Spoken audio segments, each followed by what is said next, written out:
Good evening. Welcome to Viscayan Hotel. Do you have any reservation, ma'am? Good evening. I don't have reservation, but I'd like to know if the deluxe room is available. For a moment, please. I will just check if the room is available. Thank you for waiting. Yes, we have a deluxe room available for tonight. I would like to know about room breaks, payment method, and checkout policies.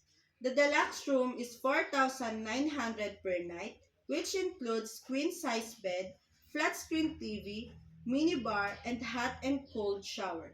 It also includes complimentary breakfast, and we also accept payment via cash, credit card, and debit card.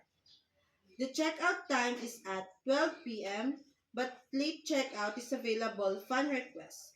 We also have a promotion if you book as fast service, you receive 20% discount on your room rate. Okay, that's good. I'll proceed with the booking. May I have your valid ID, ma'am, for the booking process?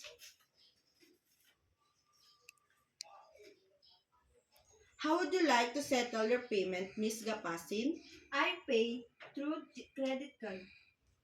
This is your key card, Miss Gapasin. Your room number is 201, located at the second floor of the building, left side of the elevator. If you have any concern, just dial 0 at the front desk. Thank you. You're welcome, Miss Gapasin. Have a great day and enjoy staying with us.